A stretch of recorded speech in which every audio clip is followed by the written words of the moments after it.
Hey, what's going on, guys? Thanks for checking out today's video. So today we're going to be talking about this Th13 base we're looking at here. It's a base from Celestial Base Building, and they gave this to me because they are so confident in their base builds. I've shared with you guys one of their bases before. I'm going to do that again with this base.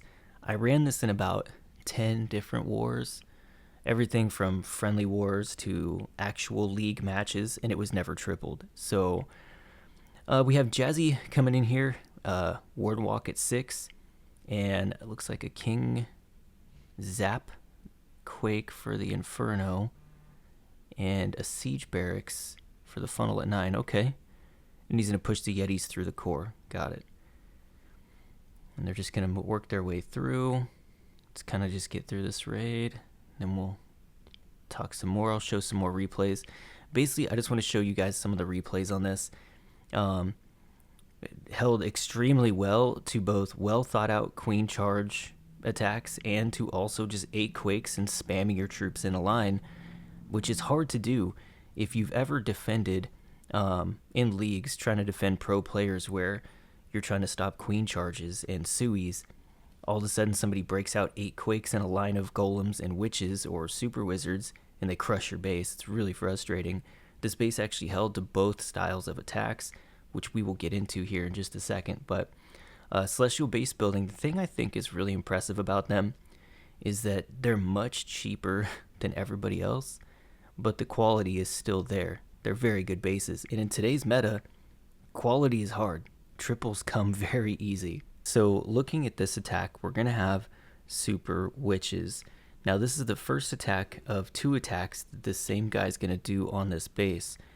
And that's what really impressed me was after these 2 wars, anybody can hold a defense maybe once, which is hard, right? The meta is broken. We know how offensive heavy Clash of Clans is these days. So holding even once is good, but this holds twice against the same person. I thought that that was very interesting to say the least. It's just a good base. But he's going to come in with a Warden Walk at 6. Seems very popular. I mean, if you're going to copy this base, know that it's burnt and that you want to change some traps. Maybe get a little Tesla farm trap down here for the Warden. Bait the Warden Walk at 6. Seems very popular. Anyway, so we got the Warden at 6, but this time we're going to go King Siege Barracks Funnel at 3. Alright, let's see what we do here. It was interesting zaps and quakes. He zap quaked the 3 o'clock Inferno, and then he dropped 5 zaps on this here. I guess to weaken it up. I'm not really sure what the plan was there. Okay, everybody's moving their way into the town hall. And away from the town hall, I assume he jumps to the core. He did. He jumped to the core there. King is going to come in and grab the RC. Maybe. Gets a couple shots off on her. Alright, here we go. Pushing their way in. We all know how strong Super Witches are. Once you get the healers on them, they do not die. The Super Witches become immortal at that point, and they will just push their way through a base. We're going to go ahead and go through this. I don't think that this attack went to plan. So we're going to watch his next attack, which is much better than this. And I think that one actually goes a little closer to plan than this one did. Where does this end at? Does he get that eagle? Nope, 69. Ooh, it's a natural 69 right there.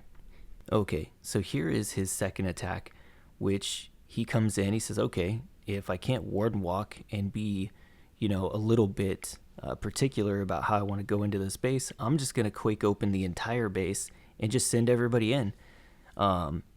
Which is, this attack works more often than not, and it's really frustrating for a lot of people, including me. I've made videos about these style of attacks before. If you want to make a pro player really frustrated with you, put all your troops in a line, open the base with quakes, and then get a 3-star and see how they feel about it. Like, everybody hates getting crushed like that. So anyways, he's coming in. He even brought a log launcher and just working his way into the core of the base. Got tons of troops up. Queen is going off to the right side. Where's this king at? Is this king in the core? No, I think his king might be dead. No, his king is over here. Ah, gotcha. So king on the left side, queen on the right. The core did get gutted out, and he does have witches and golems, ice golems, yetis walking around the outside. And since this style of base has a lot of open walls, you can walk around the outside of the base and clean everything up if you have both the hit points and the firepower to get through the rest of the base. RC finds the NATO, well-placed NATO there, slow down that RC. And the Expo picks up the RC and is going to take her down, but you can see this raid is actually going to get a whole lot closer than the other one did. And this was just a line of troops and 8 quakes. And, I mean, it did pretty good considering, but this base held both Warden Walk, Super Witches, and 8 quakes, Golem Avalanche, or whatever they're calling this thing. I don't know what they're calling it these days, but pretty good. The next raid I want to show you is a, is it 1 raid or is it 2 raids? I think I have 2 more raids to show. Yeah, we'll see. All right, let's fast forward through this. Okay. Let's take a look at the next raid. Okay, so I found 2 raids to show that I think are both going to be interesting. They're both going to be Queen Charge Lalo raids, okay? On this one here, let's see, we have Bubblehead Mung coming in, king to funnel 12, little funnel at 3 o'clock side, push the queen into the scatter and the RC. Okay, this is actually a pretty popular place to do suies too. People sui their troops into that RC scatter compartment there. Queen goes in. Unfortunate the way she paths, she doesn't walk into the scatter compartment itself. She walks next to it and gets the healers targeted. And let's see how this goes from here. Queen does come back in, does get the scatter, managed to save that. Pretty pro save right there. Could have lost all the healers, but didn't. Alright, so here comes the CC. The Eagle targeted the healers, which is really unfortunate. It's really frustrating that happens. A little late on the invis there. I think if he invised, but when he realized his healers were targeted by the Eagle and then dropped a balloon or something, or the RC, could have had the Eagle target that. It's hard to do mid-raid though, you know. So here we go. We're going to go Lalo right at the Town Hall because the way the sweepers are facing, you can Lalo right into this direction without fighting a sweeper. Here we go. He's got the Stone Slammer in there. He's got a ton of balloons. He's got his RC. Should be no problem to get to this Town Hall, work his way through and around to the back side. Really needs that multi in the core to go down. There it goes. But the Town Hall is not activated, so the balloons are actually going to fly around the Town Hall, and this is going to be a huge problem here. Town Hall, he hits the tome. There's only 1 balloon on it. It does not go down, and he actually ends the raid there. Here is another Queen Charge Lalo. Now, this one is going to be well thought out, well executed. I don't think much more could go perfect in this raid. So here we go.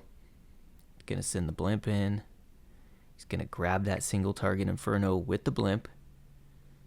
No rage. Doesn't need a rage. He's gonna get the single. He really just basically creating a funnel for himself to be able to charge his queen the direction he wants. So here comes the queen at 3. Gonna walk up into the 2 o'clock side for the scatter shot. Also, the blimp pulled out the CC, which is nice. Now you don't have to deal with that in the middle of the base, or he wouldn't have had to deal with it in the middle of the base, but that wizard pulled them over to the side. So, all right, so he's got the king for the funnel at 12. He's gonna wall break into the core. A little early on that wall break, but the second one looks like it's gonna get where he wants it to go.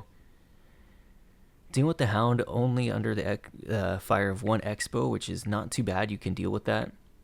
Don't really need the rage to get through it. King takes down the RC. King, not only did the king funnel 12, he comes back in. That's pretty lucky. And took down the RC and tanked for the queen there for a little bit. He still hasn't even had to rage again. Oh, there it is. He rages up again as soon as I say it. And RC at 12-ish to clean up the top part of the defenses up here. The wizard tower, the point defenses, and maybe the eagle. But he's actually going to go backside with the Lalo here. So here we go. Going backside with the Lalo. working his way in. He's got 3 headhunters. Gonna put those in for the tome with the warden, so we can get the king and the queen down. Most importantly, get the queen down, but you have to work your way through the enemy king to get there, because the base builders are smart. If you put the king by the queen, the headhunters have to go through him to get her down. It just takes more time. Of course, his queen goes for the town hall, almost gets it, but there is the sliver of health left on that town hall, and now he's just pushing his way through with the balloons, hoping to get there. Now, you could see this charge, the queen charge, was very well executed. The Lalo was pretty much perfect, and he's got his balloons going in towards the town hall, slowly getting there. That town hall only had a tiny bit of health, so it wasn't going to be an issue at all. And this is looking like it might be a triple, but it's not.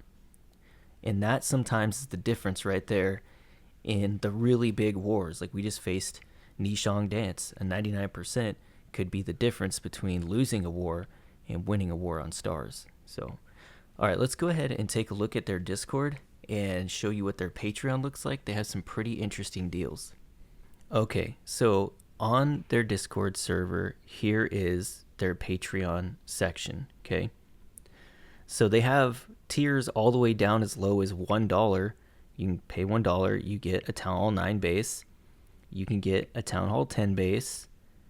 You pay $1.50, get a Town Hall 11 base. $1.99 gets you a Town Hall 12. And then we start moving up into the Town Hall 13s. You get a Town Hall 13 base for $2.99. Look, that's crazy. That is crazy cheap, okay? I don't know if you guys are, I don't know, anybody interested in this who's bought bases before knows that $2.99 is crazy cheap. Then you have the packs, right? You got the Town Hall 9 starter tier, and you get 5 bases for that tier, 2 anti-3s, 2 anti 2-star, and 1 push base. You also get the 1 base from the $1 section, right? So every tier you add takes the tier below it. So say there's the $1 tier and you take the $3 tier, you get the $3 bases and the $1 base, if that makes sense. So this one is $3.99 and you get all those bases, basically 6 bases. You got a Town Hall 10 tier for $4.99, same deal, 5 bases. 5 Town Hall 11s for $6.99, Town Hall 12s for, Town Hall 11 for $5.99, Town Hall 12 for $6.99, Town Hall 13, 5 bases for $8.99, 2 NE2s, 2 NE3s, a Legend push base, and all the tiers below this one as well. Then you got the Pro tier. So now you've moved into 10 professional bases, 4 anti-2s, 4 anti-3s, 2 Legend push bases, okay? Also, by subscribing to this tier, you get the single Town Hall 13 tier and starter Town Hall 13 tier, $15.99. Again, all the tiers stack. If you move up to a higher tier, you get all the tiers below it. So now we have the Elite Town Hall 13, 15 bases, $21.99. That's about the price of a single base with most other base building orgs, right? But this is a Patreon. You pay this once a month, you get 15 bases, okay? Might be good for clan war leagues, who knows? Then you have their last tier. Oops. Now you have their last tier, right? The Celestial Town Hall 13 tier. 5 professional ESL bases. Of course, by subbing this, get everything below it as well. You get a total of 20 bases, 5 Town Hall 13s, 5 Town Hall 12s, 5 11s, 5 10s, 5 9s. The only difference between this and the other tiers is this one is limited, right? Only 10 patrons can sub to this tier, $33.99. So again, I've seen base prices that were $35 for 1 base, just 1 base. In this one, you get 5 Town Hall 13s plus all the Town Halls below it. Pretty incredible. And only 10 people can have this on their patron, so it won't be completely burnt like some other orgs that have patrons. They could have 200 people in there. Who knows, right?